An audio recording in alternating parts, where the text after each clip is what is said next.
This is Monroe Stoll. I'm from Stowe, Ohio. And you're listening to Barbecue Central. Start the game! Let's go! We'll do it live. Okay.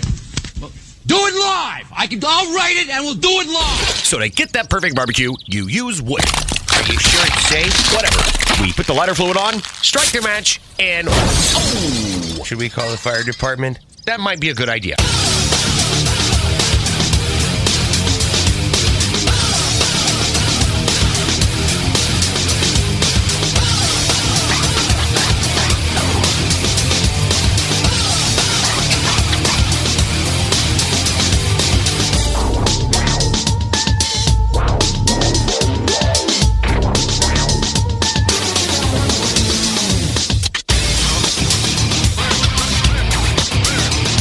Good evening and welcome to the really big Barbecue Central show. This is the show that talks about all things important in the world of barbecue and grilling. The show originating from the Rock and Roll Hall of Fame city, Bomb City, USA, Cleveland, Ohio, the barbecue capital of the North Coast, and home to 3 Cleveland Guardian All-Stars taking place right now. The Major League Baseball All-Star Game. I'm your program host, Greg Rempe. Happy to have you aboard here on your Tuesday evening's live fire fun and frivolity show. If you would like to get in contact with me this evening, here's how you do that. You can get in touch with the show by sending an email to Greg at bbqcentralshow.com. Follow us on all the social media channels at BBQ Central Show. And be sure to subscribe to the show podcast feed on your favorite podcast platform. Anything else you want to find out about the show can be found at the main website, thebbqcentralshow.com. And here's what's happening in case you didn't get the newsletter. Coming up in about 13 minutes from now, he is the author of the Barbecue Bible. He is the host of the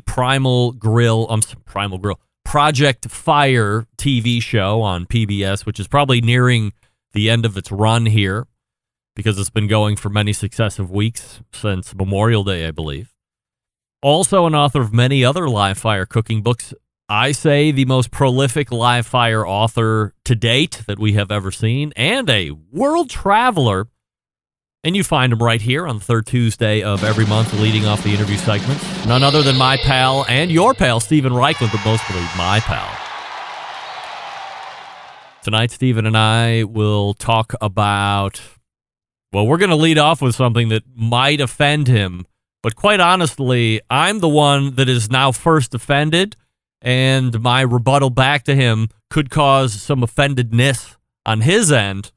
We could have 2 people that are on opposite ends of the fence here before we know it. And that's just to lead off the interview segment, and then we'll have to see where it goes from there.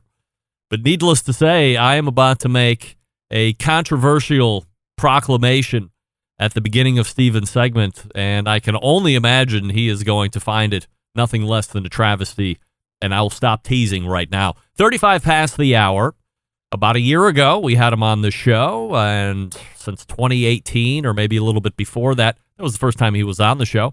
We talked to the founder and creator of a brand of grills called M Grills, Travis McGee. A year ago, we were talking about manufacturing concerns, being able to meet the demand of the consumer as we're now coming out of the last 2 years of what have been record sales in the live fire industry for pretty much anything that has to do with cookers, related items, and fuels and so forth. And Travis certainly fell into that, so we had talked about how he was trying to guard against that and expectations he was setting for the consumer and the to-be consumer alike.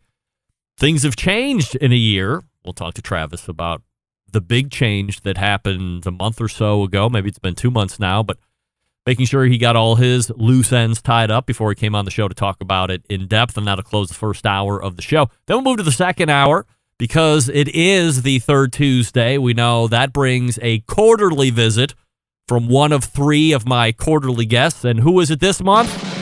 The creator of the Hardcore Carnivore brand and the writer of the JessPryles.com recipe and website, Jess Pryles. Rejoins us. Are you following her on social media? She just did some huge overseas trip. It was, I think, affiliated with somebody where she was traveling the globe doing her best Steven Reichland impression, cooking, but also eating and taking in some majestical places, some historic places, some places I've never even thought about going. I mean, who am I kidding? I'm not going out of the country ever, but even some of the places she went to, I was like, that you can go there? All right. I'm living vicariously through Jess's Instagram and Twitter accounts as she's posting where she's heading. So we'll talk about that particular item and event, how it all came together, the travel that she was required, and in the end, what the purpose was. What are you trying to educate those across the globe about live fire, and specifically what Jess Pryles was trying to bring across? She was also doing something with the Texas Wildlife Federation recently, and she just made a post a little while ago about being an MC or a host of the World Butcher Championships or the World Butcher Olympics, which is going to be happening in September. So I think she's already done that once or twice. COVID has messed around with that a little bit, but that's coming back. So if you're into Butcher Olympics or Butcher Championships, something you want to keep on the radar, follow her to get updates. And then closing it out this evening, first-time guest, Arizona barbecue aficionado and rigorous backyard cook, Jonathan Jones joins the show. He is the founder of Smoke and Hope, his barbecue foundation, so we'll learn all about that. We'll learn about his background in live fire, what he uses to cook, things he likes to cook, and what the current barbecue scene in Arizona is. Arizona used to be I can't believe I'm going to say this, used to be a hotbed of barbecue action, especially competition. It was hosting IBCs and KCBS. And Arizona was one of a very few number of states, Texas is different, that had its own sanctioning body. In fact, that was a very volatile sanctioning body, and much like Texas, had fractured into at least a couple different ones.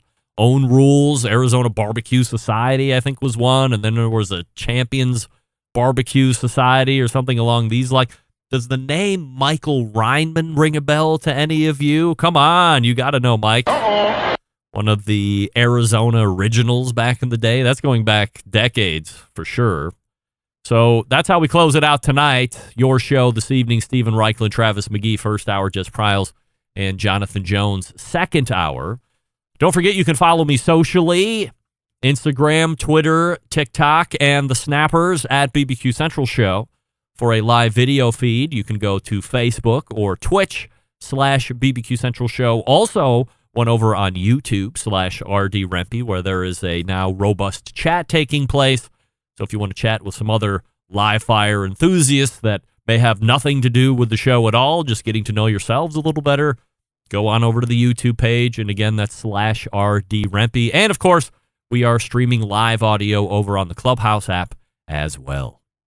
So let me start here this evening. I got a lot of mail in regards to the Weber Grills repairing/warranty issue that I had mentioned about this time the show last week. And I had no idea that so many of you had gone and repaired your grills and then were summarily denied some kind of remedy back from Weber.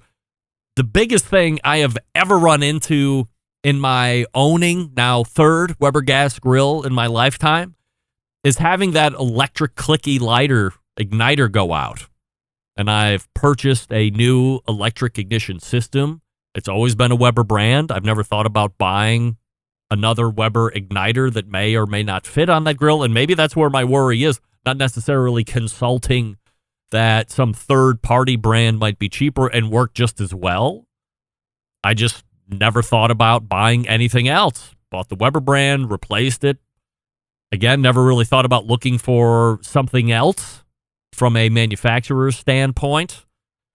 But evidently, some of you do, and that has been declined for reimbursement. So hopefully, Weber has gotten in touch with you and rectified that situation. But I was shocked to see how many of you buy parts for your Weber that aren't necessarily Weber parts. Of course, you learn something new every day. And again, remember, this isn't you doing something completely ridiculous in a modification sense of the grill, hence voiding the warranty. This is more repair, replace, and then what are you using? And you cannot be mandated to use a Weber part in order to keep the warranty. And then, of course, lots of email coming in wondering if the meathead microphone situation has been fixed. Yes, I texted with him over the weekend.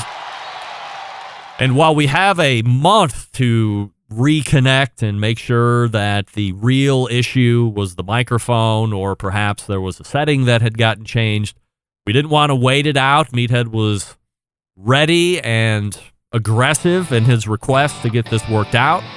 So that's all taken place. Had the same thing happen with Ted Conrad and then Larry Olmsted in successive interview segments. Certainly, I would have been much more concerned about an issue on my side, but never fear. It's all worked out. Put some checks and balances in place, so very excited to have Meathead on next month, where we will talk about water pan myths. Before we get to Steven Reichlin, let's talk about Oklahoma Joe's, a sponsor on its way out. Unfortunately, they just wanted to do a summer run, but that's okay. Happy to have them here on the show. Since the company's humble beginnings in 1987, Oklahoma Joe's has helped those who appreciate the process of craft smoking. What began with Joe Davidson, a member of the Barbecue Hall of Fame, and a dozen of hand-built smokers at the Oklahoma State Fair over 30 years ago, has now forged the Oklahoma Joe's brand that builds some of the most trusted and sought-after smokers on the market.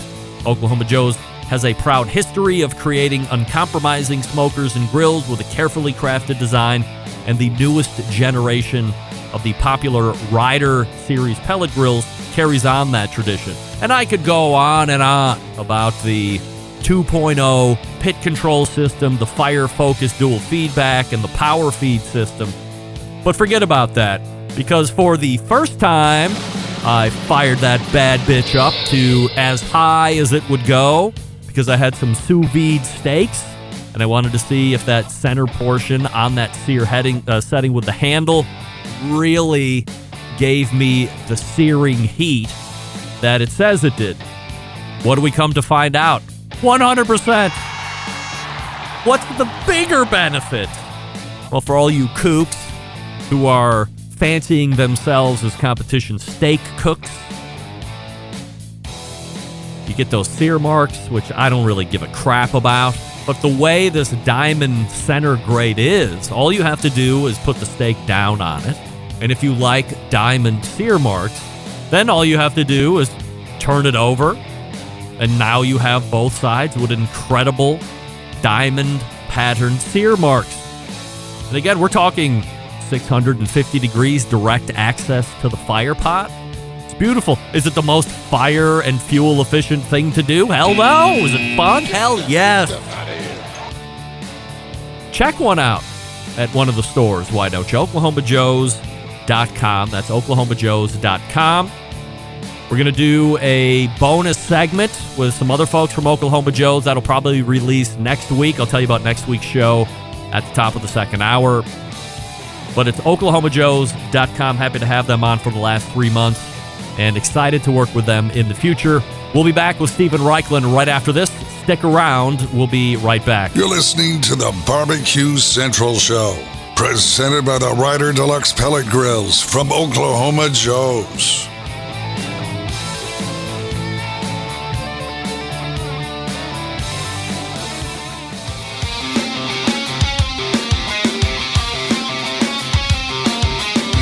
Broadcasting live from the Barbecue Central Show studios in Cleveland, Ohio. You're listening to the Barbecue Central Show. Once again, here's your host, Greg Rempe. Welcome back. This portion of the show being brought to you by the Barbecue Guru, creators of automatic temperature control devices, sellers of ceramic cookers with built-in power draft fans and accessories to make your barbecue and grilling life easier. Visit bbqguru.com for more information or call them 800-288-GURU. The Barbecue Guru continuing to be a breakthrough in barbecue technology. Central Lights, it is the third Tuesday of the month, and that means it's time to do a segment with what I call the icon of the industry, a host of TV shows, the creator and host of the very popular Project Fire on PBS, a James Beard award-winning author, some of the most important books on barbecue and grilling within our time, perhaps ever. Let's go ahead and race to the Oklahoma Joe's Ryder DLX Pellet Grills hotline and welcome back friend of the show, Stephen Reichlin. Hey, Stephen. Hi, how are you? I am absolutely fabulous, Stephen. Appreciate you making time as you do each and every month. And I'm going to lead off this segment with this. As tasked by you during our sound check yesterday, I took in Tommy, the rock opera by legendary group The Who, which admittedly a little before my time, but certainly I'm a fan of some of their music. Stephen, while I didn't believe this to be the case at any point before, I now firmly believe that you must hate my guts to no end because you purposefully had me listen to an hour and 15 minutes that I can't get back from my wife over what had to be some of the worst music I've ever heard in now my 48 years of existence. So allow me to apologize for whatever I did that was wrong to you, for you to exact this kind of revenge on me. It must have been terrible. Maybe you heard I was best buddies with Jeffrey Epstein and Alan Dershowitz or something. That's not the case, but whatever it was, I do apologize. I just want to put that out there to you. I think by way of context, I need to explain to your listeners why I had you do this. So I'm not using the fancy Barbecue Central microphone. We're sort of jury-rigged something together with separate mic, separate headphones. Does it sound okay, by the way? I think can't hear my voice. I think it is coming through the computer, but it's doable. It's okay. Okay, Yep. It's doable. Anyway, so I kept saying to you, can you hear me? Can you hear me? And fans of The Who and of Tommy the Rock Opera will know the song, Tommy, Can You Hear Me? Dun, da, da, da, da, da, dum. And so that is why I had you listen to it. I must confess I was completely incredulous that someone who lives in the city that is the home of the Rock and Roll Hall of Fame was unfamiliar with Tommy the Rock Opera by The Who. It's terrible. Totally incredulous. And so that is maybe your punishment, but I'm hoping among your listeners, maybe Meathead is out there. He might be a little bit more my generation. That you will write in, you will flood Greg with email informing him that The Who is classic. It's worth listening to. Tommy's worth listening to. And he is just not given it enough thought and attention. Believe me, I sat here as I was prepping specifically for your segment, taking it all in and going, what am I missing here?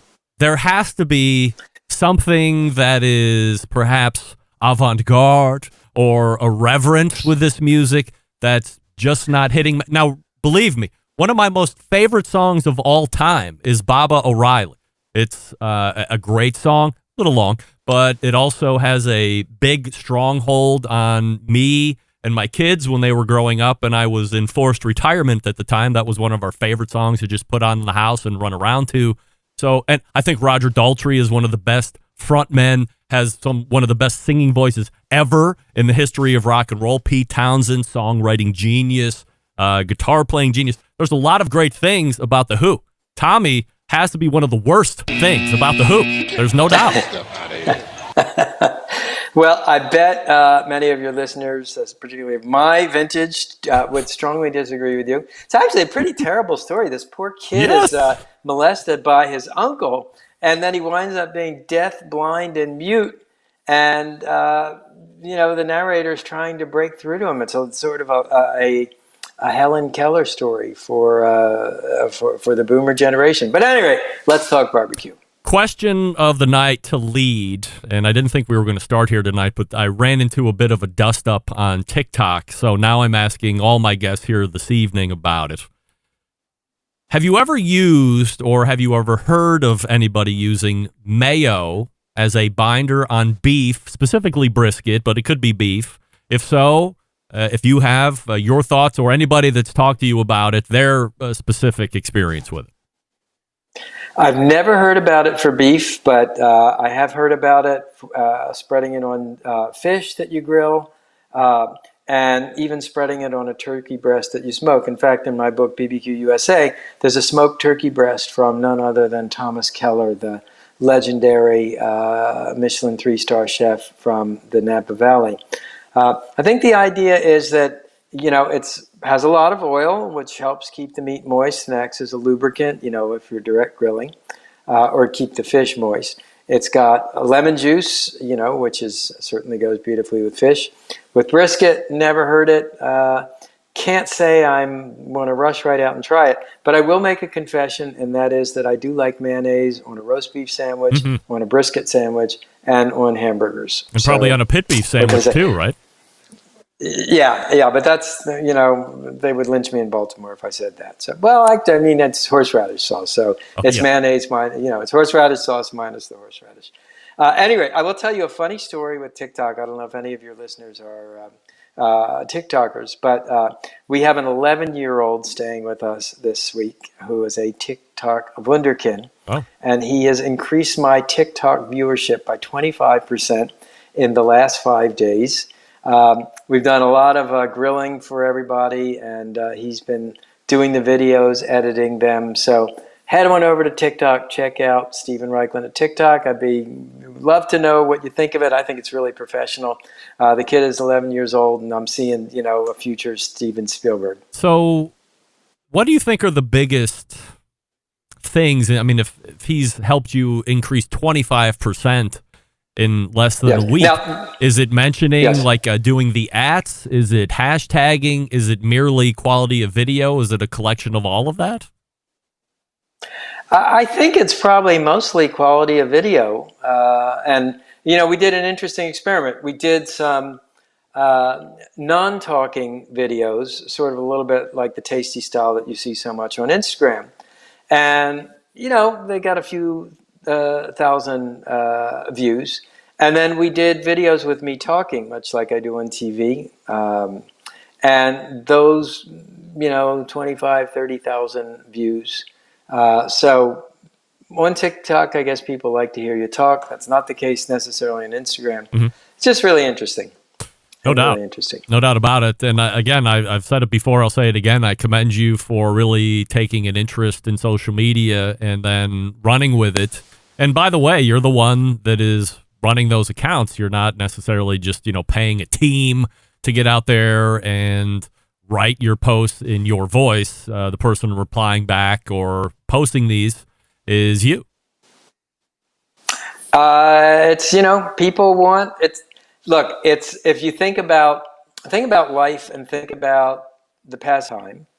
And when I started disseminating information, it was books and magazines and newspapers. And then for me, I moved to television, public television. And then it was websites and blogs and video blogs.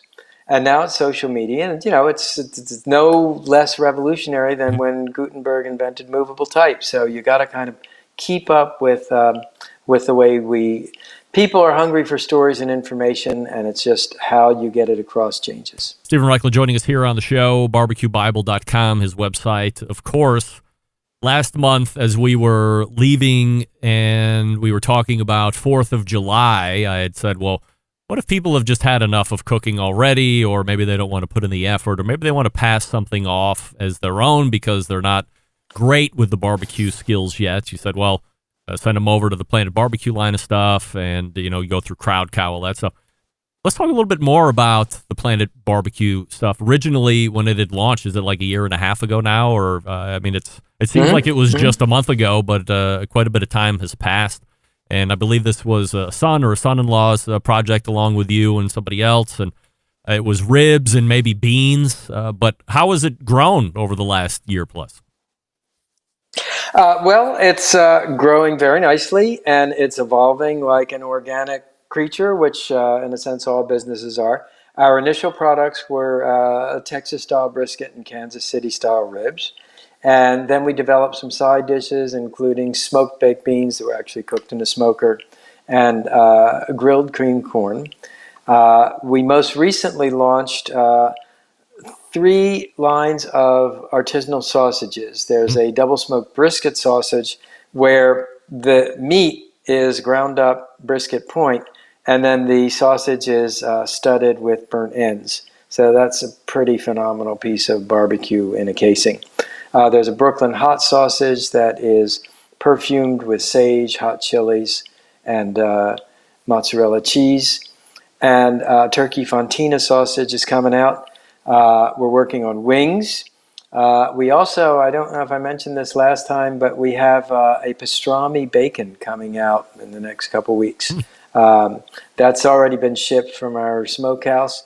And what we did, America's two favorite cured foods, right? Pastrami and bacon. And we put the pastrami rub and cure on a pork belly and to see what would happen. And wow, that's what happened. Well, I was going to ask you, I think we had done a segment a while back, beef bacon. And I was going to ask you if this was a beef bacon pastrami thing or if it was pork, but you're using pork belly, so obviously this is pastrami spices on pork belly.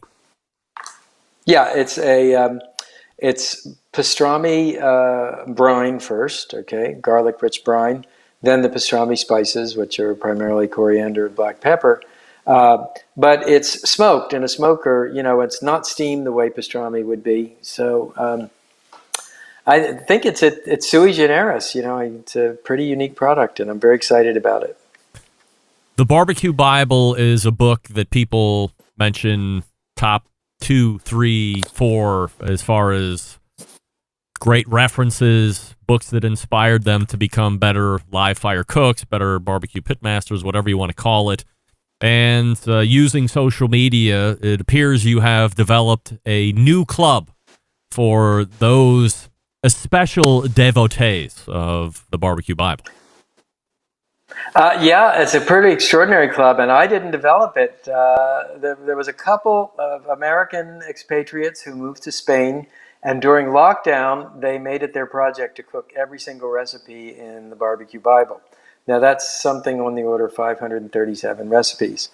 And they wrote me, and we sort of became friends via email. And they had this idea, let's create a club. They started telling their friends, and their friends started buying the book and starting to cook their way through Barbecue Bible. Next year is the book's 25th anniversary, if you can believe that. So I think this club is a great way to kind of jump in, participate in Barbecue Bible. It was a book that certainly changed my life, revolutionized my life, and I like to think that it helped revolutionize grilling in America. Is there any idea how many people have cooked every recipe in the book? I don't know. I mean, we just started the club. I know Rob and Aileen have. I know I have. There's a Stephen Reichlin fan page. I think it's called Stephen Reichlin's Project Fire and Primal Grill. It's a great Facebook page, by the way. And I think probably a number of people in that book have attempted the task. It's a commitment. It's a commitment of a couple of years to do that. But sure was fun to meet this Spanish couple. As we talk about Barbecue Bible, it is quickly approaching a milestone age, quarter century, 25 years ago almost. That book will have been born and has spawned, as I had mentioned, generations of barbecue pit masters, or at least inspired them to become better. What are your thoughts on approaching that milestone, and is there anything that's planned to celebrate that? It's a big deal. Yeah, it is a big deal. I mean, particularly in publishing, that a book that came out 25 years ago is still in print, that doesn't happen very often. And we will be, all of 2023, there will be numerous celebrations for the book. I'm not sure what they will be yet. We're still 6 months off. I know that, I'm working on a new TV series now called Stephen Reichlin's Planet Barbecue, where I'm traveling around the world, sort of repeating the journey that launched the Barbecue Bible. And the companion book to that series will be the Barbecue Bible. So I hope there's going to be a lot, I hope to be a lot of fun. I hope some of your listeners take up the 500 Club Challenge, because we have awards for different levels. And even if you only cook 100 recipes, you still get some nice stuff. Steve, one last question before I let you go tonight, and always appreciate the time. I had seen a blog post on barbecuebible.com. Probably went pretty in-depth about grilling lobster. I'm a big lobster fan. However, you can quickly ruin lobster. It's not very forgiving. It quickly becomes this rubbery, former shell of itself, no pun intended. So if somebody's going to buy lobster, put out that expense, I mean, they're not super cheap. What are the best things to do and the best ways to cook it live fire-wise to make sure that you're giving yourself the best chance at success? Okay, well, what I like to do is I like to split the lobster through the belly and kind of butterfly it open. I crack the claws because they take a little longer to cook. It's a direct grill first, cut side down first, and to brown the flesh, then turn it cut side up, baste it generously with melted butter. Ideally, you're grilling over wood or at least a wood-enhanced charcoal fire, so that you're infusing the flesh with wood smoke. It's pretty neat. We, every year we do a beach barbecue out on Martha's Vineyard, and if you follow my blog on barbecuebible.com, I'm sure you've seen it. It's coming up again in August, but it's a pretty neat way to cook lobster. Stephen Reichland is joining us as he does the third Tuesday of every month as we lead the show off. Any questions for him, find him over at barbecuebible.com, or obviously follow him on his many social media platforms. Stephen, always appreciate the time. Thanks so much for doing it. The pleasure's mine. Grill on. There he is, Stephen Reichland, right there. All guests appear via the Oklahoma Joe's Ryder Deluxe Pellet Grills hotline. And the beach lobster grilling is going to be taking place very soon. So if you're around Martha's Vineyard, stop by and see how he actually does it in person. Maybe there'll be a little impromptu class. I mean, who knows what's going on, but I've often thought about grilling lobster. The other problem is this. Much like I fail to find the genius in the rock opera Tommy by The Who, I don't fail to find The Who's genius generally speaking, but I do in this case in Tommy. All of the women in the house fail to find the deliciousness in lobster in my house, except my oldest. And she's mediocre at best. But you overcook that thing, and she's definitely going to have the stank eye out. So, want to make sure that you're doing it right. Don't want to overcook it. So, some good tips there from Stephen. And again, if you go to barbecuebible.com, I think on the rotator up there with images, he's got the whole breakdown of how to grill it. So, if you're interested in doing that, I think I might give it a try. Why not? Try it on that Oklahoma Joe's DLX pellet grill. Yeah. Add a little wood smoke there. Because the pellets, everybody's a winner. I see Travis McGee in the green room. We'll get to him here in just 1 second. Big Papa Smokers is the one-stop online shop for all things barbecue. A curated selection of only the best outdoor cooking and grilling supplies will get you on the path to better barbecue results in no time. Everything at Big Papa Smokers has been Pitmaster approved by Sterling Big Papa Ball himself, from the award-winning rubs and sauces to the American-made grills and smokers. Big Papa Smokers has something for every outdoor cook. 13 perfectly balanced flavors of rubs and seasonings, popular flavors like Sweet Money, Cattle Prod, Cash Cow, all proven winners on the competition scene and in the backyards. If you're looking for a new go-to sauce because you're tired of what's existing out there, how about Granny's barbecue sauce? Great, all on its own. Then if you want to use it as a base sauce and tweak it out from there, you're more than welcome to do that, but you got to try it first. Granny's barbecue sauce, they own it. Aside from the premium rubs and sauces that they're retailing, they're also offering the very best pellet, charcoal, and wood cookers available today. If you are looking for a versatile smoker that's easy to use, check out that Mac 2-Star General Pellet Cooker. Big Papa Smokers, the exclusive Mac dealer, even offering special packages. If you're not a fan of pellet smokers, you can give them a call and ask them, here's what I like cooking on. What might I like? They'll give you suggestions. The number's 877-828-0727. That's 877-828-0727. Or, in the meantime, shop their website, see what all they have, and then ask your questions from there. The website, bigpapasmokers.com. That's BIGPOPPA smokers.com. We are back with Travis McGee from M-Grills right after this. Stick around. We'll be right back. You're listening to the Barbecue Central Show, presented by the Ryder Deluxe Pellet Grills from Oklahoma Joe's.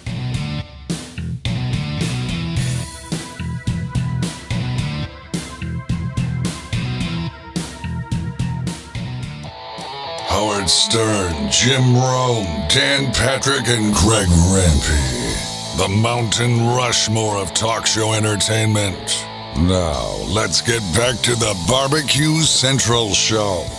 We thank Stephen Reichlin for joining us the last segment, talking about our difference of opinion on Tommy's Rock Opera and grilling lobster and so forth. This portion brought to you by cookinpellets.com, your number one source for quality wood pellets. For all of your pellet-driven cookers, visit cookinpellets.com for more information or to purchase or to see what other items they are offering for sale. The good folks over at cookinpellets.com. Joining me now is the original founder and creator of the very popular line of M Grills.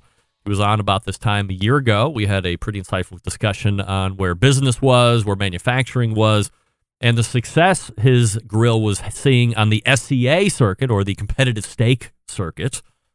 Well, times have changed a bit for him and M Grills, and here to talk about it is none other than friend of the show, Travis McGee. So we race to the Oklahoma Joe's Rider DLX Pellet Grills hotline, and welcome back Travis to the show. Hey, Travis.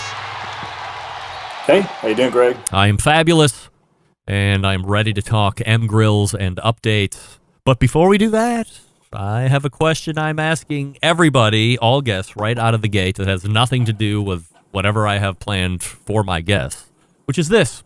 Have you ever used, or have you heard of anybody using, and then them giving you their feedback, mayo as a binder on beef, specifically brisket, but beef in general?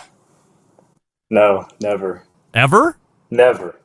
Ever. Travis, and I've seen it a lot now, like on TikTok and such, but no. Travis, let's stop just for 1 second. Tap the microphone. Can you do the switcheroo thing in the settings like we talked about? Just in case this happened. Do it again. Yeah. It's weird. I might have to log out then. All right. That's weird. Every time. Let me log out and I'll get back on. Sure.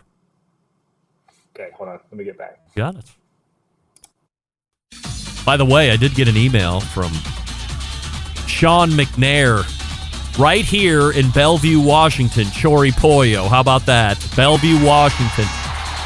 This dish is sweeping the nation, the likes I have never seen. Sean McNair now has confirmation that, again, in Bellevue, Washington, if you're there, you can get Chori Pollo at whatever restaurant he was at. But it's now sweeping the nation. It's coast to coast. Chori Pollo for the win. I think that sounds better already. Am I back? Yeah, 100% better. You hear me now? Yes, sir. Perfect. All right. So what do we know? I forgot to do the trick. What do we know about mayo? Mayo. I don't know. I've seen it lately. I haven't tried it. I can't knock it until you try it. I've never seen it before. I don't know. I don't know. This Texas boy, I don't do mayo on briskets. So does the thought of having your hands wrist deep in mayo as you're coating a brisket also turn you off a bit, or not necessarily? I mean, I don't see why you need it, but I mean, if you're putting mustard on ribs and pork, maybe mayo on beef is some secret sauce. All right. Well, I don't know. I haven't tried it yet. We are currently 0 I might for have 2. to give it a go. 0 for 2. Stephen Reichlin never even thought about even doing that. So good to know. This is just building my case for the big lambasting I'm going to give somebody top of the second hour, but that's neither here nor there, as we're joined by Travis McGee from M Grills. mgrills.com, the website. And you can also find them over on the Twitter, which is mgrillstexas, and Instagram mgrills_Texas. So as I mentioned in the open, Travis, things are very dynamic in the live fire business space these days, and has been for the past few years, specifically the large amount of buying and selling of companies within the space. And you are one of the latest to get involved with this. M Grills sells to a pretty big fabrication outfit out of Nebraska called Kinney Manufacturing. Were you actively looking to sell M Grills, or were you approached? Not really looking to sell. And that, just to kind of back up, 2021 was really crazy for us, where we got to the point where sales were awesome. We couldn't we couldn't build stuff fast enough, and then it got to the point to where raw materials, being a small business, raw materials just got really crazy, especially stainless steel. It just got impossible to buy. And just like everybody, we started raising our prices, but then we just started we don't have the capital power to buy big volume of material that we could just kind of sit on for a while and get us through this hump. So it first started where I was kind of looking for either partnering up with somebody or an investor opportunity. That's kind of where that's how it all kind of triggered. And we were in talks with somebody, and then I had a discussion with a friend of mine and another person the night before. And then that person called me up the next morning and says, we're interested. And it was initially to be possibly an investor, but they wanted to purchase the whole thing. And I figured, you know what, keeping it American made, which was big with me, big with my brand. It's everything I've been preaching since I started this brand. Very strong in American made products. And so with him kind of putting it out there, and I felt like the brand needed to grow. Is to the point to where, you're just kind of, you want to grow as with me, I want to grow this brand. And I felt like it was in the better hands to make this decision. And especially now that I am actually on board with the company. So I get to still work with the M Grills brand as a creative director, along with some other brands that they're introducing into their portfolio. And, that's just kind of how it all happened. It's just 2021 was crazy. This the post-COVID just really changed everything for us. Travis, as far as you said, you were part of the deal here. If I would have come to you as a huge money bag company and said, "Hey, Travis, we're really big fans of M Grills and we want to purchase," we've heard through some little birdies that you might be open to some things, but we just want to purchase it outright. But the first thing that we're going to do is ship these things overseas. We're going to get a better margin in them. We're not necessarily going to say that they're not USA built, but we're not going to say that they are, blah, blah, blah. But we'll leave it murky at best. But just so you know, we're going to stroke you this big check and we're going to ship them off seas. Is that a deal killer, or do you just have to think a little harder on it? That's a deal killer. For me, that's a deal killer. Because I don't need to do this, even though when I started this brand, my family history, my grandfather, my dad, we are in a fabrication, manufacturing, machine shop industry. So, and one thing my dad has always said when I started the grill business out of McGee Machine and Manufacturing is, everything that we have to do on this grill has to be the most American-made content that we could possibly put on it. And, because granted, there's some things you just have to buy that you just can't have made in America. Casters, for example. You just can't get American casters. So, but everything else in that grill that we are building in our shop, it's all American content. And so my dad, when he had those words with me, I hold that true to my heart. And I wouldn't just sell it off for money because in reality, there's many other things I had kind of lined up. If I had to walk away from this grill business, I was willing to do it if I had to. If I had, I didn't want to go out of business, but the way everything was, it was getting crazy with when you have sales, but you just can't get the material, and then you're losing people. We're a small crew, and then because of everybody's fighting for people. I don't know, how the rest of the world is, but especially in here in the DFW Metroplex, Dallas, it's hard to keep really good people because you got people, so many companies out there fighting. They're paying, my gosh, really good money for some entry level people out there, fabricating and such. And I was losing guys to bigger paying jobs. And while I'm super happy for them. I'm first one to tell them, man, it sucks, but congratulations. For real, you know what? That's a wise move. Take it. But it sucks for me, but I'm happy for you. And so, and it was even hard to try to find people just to put nuts and bolts in grills, just to assemble and ship stuff out. You're starting to pay a lot, just, not cheap labor, but it's just to have some labor people, and it was impossible to find. So it was a struggle for us, you just kind of, and you don't see a light at the end of the tunnel, when this is all taking place. It was, then the whole Russia thing and everything, it's just so many. It's like, I just knew I had to make a change, and I felt like this is the best time to do it. And and I think the people who are behind Kinney Manufacturing, sitting down, talking with them, coming up there and meeting them, I could not be happier. I'm super excited. I know like the brand is in great hands. It's heck, when I had the brand, it was I was customer service, I was customer service. I was a marketing. I was doing everything except I'm sometimes out there building grills or assembling grills or packing products to ship out. But, I was wearing too many hats. I was just all over the place, and it was hard to find the right people to come in to how to build. And so I just knew, we have great products. The product line is, when I started this, my background in the graphic design and, marketing and such, I was kind of really losing focus on that because I'm just spread too thin.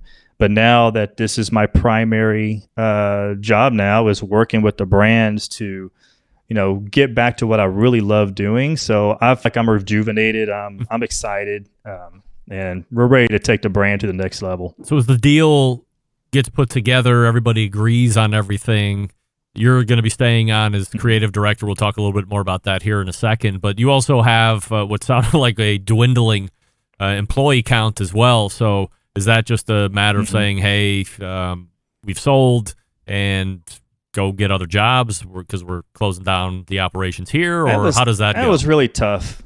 Yeah, it was really tough. And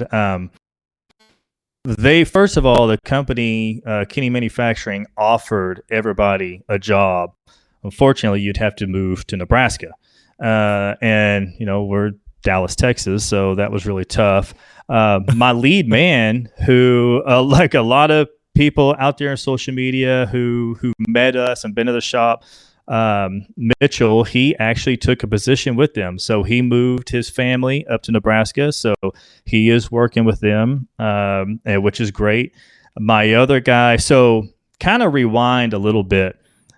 Right before, about 6 months ago, my father sold his shop. So M Grills was a brand of McGee Machine and Manufacturing. It was a product line that we made out of our family-owned machine shop.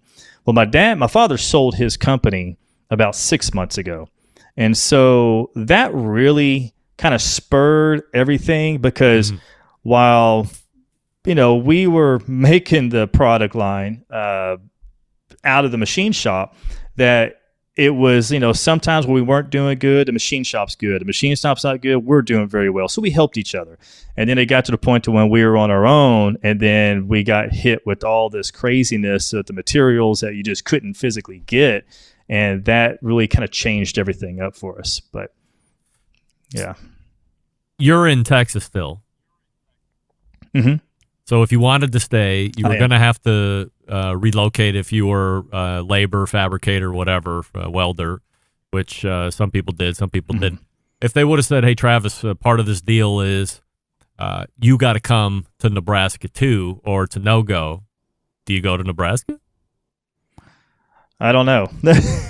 Well, my wife has a very good career here. My kids are in school here, so that would be a tough decision. But just right off the bat, permission with them, and I can. We talked about I could work from home. It's all I'm their only out of state employee. So that to me was like, this is really just I prayed a lot about this, and it was I feel like it was really prayers answered. So most importantly, from a consumer side, for prospective buyers and for those that are already M Grill family members, what does it look like products-wise right now? Is it everything that you would normally offer, and is there growth and or new products looking to come down the pike now that Kinney's on top of this? So we have the same product line going on, and right now they're in the process of the manufacturing. So they're in the process of the tooling. They're working on building. They are building some of the products. They started with the C4, then they moved to the M16. We're working right now on the B2, the M1, the M36. That's the next trifecta, the backyard grills, and then after that we will be getting into the commercial line. So we are still going to bring out the commercial line of smokers. And when I came on board, right before when I came on board with Kinney Manufacturing, they did tell me about how they just purchased a Blazing Grill Works out of Nebraska, which is a pellet grill manufacturer.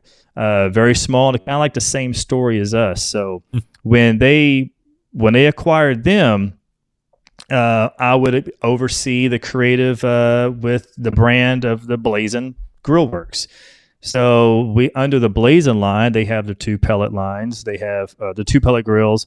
They have a drum that they're about to launch. What's another one? They have the drum, and we're about to come out with a pizza oven. And so the drum, pizza oven, and my gosh, there's something else that it's just not coming to me. But so we are expanding on the lines. We're just kind of covering everything, which I think is great, but it's all American made, very high quality. It's pretty exciting for me, actually. He is the now creative director over at M Grills, but through all the lines now, Kinney Manufacturing is the parent and fabrication shop where all this is being done. Moved to Nebraska out of Texas, but Travis gets to stay in Texas, which is good for him. Travis, always appreciate the time here this evening. Appreciate the stories and the insights, because I'm always anxious to hear about how business is being transacted in the industry that we love. Continued success, and we'll talk again soon. I appreciate it. Thank you, Greg. You got it. There he is, Travis McGee, right there. All guests appear via the Talking Oklahoma Joe's Ryder Deluxe Pellet Grills hotline. And that is exciting. And, man, can you imagine going through the struggles that M Grills was going through? Can't get sales are flowing in, can't build. Pricing can't get locked down. No guarantee that what you're even ordering is going to show up when they say it's going to show up. I mean, I get it. Trucks are in a similar situation. It just so happens those are built in Denton, Texas, but it doesn't matter where you're manufacturing anymore. It's still a crapshoot on how things are being delivered and how things are being built. So good for him. Great decision. The brand stays. He's now on to help creative on the Blazing Grills side, which is the other brand that Kinney buys as well. So anxious to see how that all pans out here over the next weeks, months, and years to come. That's Travis McGee. So I've been on this training with David McDowell. I talk to you about it each and every week. We're starting week 3 now. What have I come to find out a little bit about myself? You know what? Eating a certain way, that can be hard. Some weeks I'm right on it. Other weeks, work's different, so I eat different. For instance, today or late last week, my wife's grandmother passes away. There's a lot of things going on, a lot of logistics going on. Not able to follow the eating plan as I would want, just because we're out a lot doing a bunch of stuff. That all affects everything. Progress, how you're trimming out, how you're leaning out, how you're bulking up, how you're shredding up. But he's right there every week. We go through the sheet, make this adjustment, make that adjustment. What can I do to help you get more consistent with this or adhere more to that? Let's put in these workouts instead of those workouts, changing up the menu. It's great. You got to try it. Again, it's $200 a month. Are you not willing to invest in somebody that's also invested in trying to see you succeed? Not forever. He wants to eventually cut the tie with you, but get you in the right mindset and the right lifestyle. DavidLeans.com. That's DavidLeans.com/BBQ. It's to sign up right now. That's davidleans.com/BBQ. We're back to wrap the first hour right after this. Stick around. We'll be right back. Continuing to produce incredibly mediocre content in an exceptionally professional way. You're listening and watching the Barbecue Central Show. Once again, here's your host, Greg Rempe. Thanks again to Travis McGee from M Grills joining me last segment, talking about the sale of his company to Kinney Manufacturing out of Nebraska and how that all went down. This portion brought to you by Fireboard. Monitor up to 6 different temperatures simultaneously. Connect to Wi-Fi for cloud-based monitoring or connect via Bluetooth. If you have Alexa or the Google Assistant in your home, you're in luck. Fireboard's fully integrated with both. You can find out more by visiting fireboard.com or call 816-945-2232. If you remember last week, Ted Conrad was on, and he announced the new Analyze feature, which was a predictive thermometering now to tell you that within this period of time, whatever it is you're cooking is predicted to be finished. Put in the set temperatures, the goal internal temperatures, and then through a bunch of math problems and other nerdy stuff that I would never understand. It's now able to give you an estimate pretty tightly, by the way, on when your pork butts or briskets or whatever you're measuring is going to be done. In fact, I thought Sunday into Monday I was going to be taking full advantage of testing that. That got changed. So if you've tried the new Analyze feature because you're a Fireboard owner, please shoot me an email. Let me know what you thought about it. How great is it? How accurate is it? Did you run into any problems? I want to know all of it. I'll pass it along to Ted. All right, so we thank my first hour guests, Stephen Reichlin and Travis McGee. Email coming in from James in Phoenix. Greg, I own a Fireboard. Original, like you, I have to say. In the beginning, I was skeptical at how well it would work because of how much more it was in price than the other items that I thought were comparable, but wow. I have never been happier with an accessory than I am with Fireboard. I'm very excited to try the new Analyze feature to see how accurate the prediction portion is. It's great that I get the updates without having to buy the newest gear in order to reap those rewards. Love the show. Regards, James. James, thank you for writing it. Mark in Chicago also wrote in. Larry Olmsted had a great first interview. I read his Real Food, Fake Food book a few years ago, and it was a game changer for me. However, I had no idea that he has held no less than 3 different Guinness Book of World Records. Have you had any other Guinness World Record holders on the show before, Greg? I bet not. Love the show. Regards, Mark. Mark, you're wrong. Get that big stuff out of here. Much like Larry Olmsted has had no less than 3 Guinness World Records to his credit, I have had on hot dog eating world record holder Joey Jaws Chestnut. And little known fact, and I don't know if it's current or not, but I know he was when it went down. Who? Friend of show, fan favorite, Ted Reeder, biggest hamburger that was then consumed. Napoleon built him a completely custom charcoal grill. I believe, now I got to go off of memory. This was probably 10 years ago. Maybe not 10 years ago. Maybe approaching 10 years ago. Was it a 400-pound patty, and then the bun was huge? I mean, imagine a hamburger and then times it by 1 billion. That was the size of the hamburger that Ted made. It's all on video. You can probably go to YouTube somewhere and check it out if you want to.